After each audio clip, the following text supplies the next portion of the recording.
Gen Z বিক্ষোভে নেপাল যখন উত্তাল, ঠিক সেই সময় উত্তেজনা দেখা দিয়েছে প্রতিবেশী ভারতেও।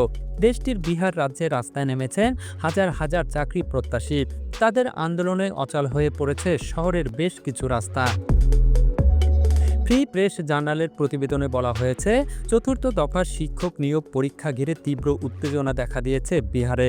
শূন্য পদের সংখ্যা ব্যাপকভাবে কমিয়ে দেওয়ার প্রতিবাদে গত মঙ্গলবার বিক্ষোভ করেন হাজারো চাকরি প্রত্যাশী। ওই দিন সকাল থেকে প্রায় ৩,০০০ মানুষ পাটনা কলেজ প্রাঙ্গণে জড়ো হয়ে মুখ্যমন্ত্রী নীতীশ কুমারের বাসভবনের দিকে মিছিল শুরু করেন।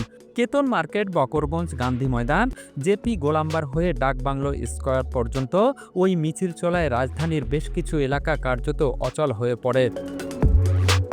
চাকরি প্রত্যাশীরা স্লোগান দিতে দিতে দাবি করেন, সরকারের পূর্ব প্রতিশ্রুতি অনুযায়ী আগামী ১৫ই সেপ্টেম্বরের মধ্যে ১,২০,০০০ শিক্ষক নিয়োগের বিজ্ঞপ্তি দিতে হবে। তাদের অভিযোগ, সরকার প্রতিশ্রুতি থেকে সরে এসেছে।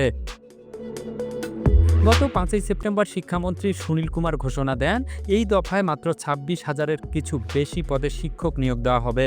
এতে ক্ষোভ ছড়িয়ে পড়ে দীর্ঘদিন ধরে চাকরি প্রস্তুতি নেওয়া প্রার্থীদের মধ্যে। ছাত্রনেতা দিলীপ কুমার অভিযোগ করে বলেন, যখন পর্যন্ত ডোমিসাইল নীতি কার্যকর হয়নি, তখন সরকার কখনো ৫০,০০০, কখনো ৮০,০০০, আবার কখনো ১,২০,০০০ শূন্য পদের কথা বলেছে। অথচ নিয়ম চালু হওয়ার পর তা কমিয়ে ২৭,৯১০-এ নামিয়ে আনা হয়েছে। এটি বিহারের তরুণদের সঙ্গে বিশ্বাসঘাতকতা।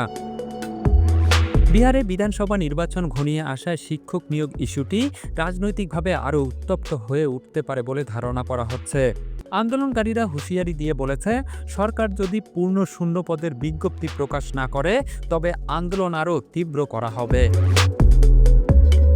জুলফিকার জুয়েল, বানোর আলো, নিউজ ডেস্ক।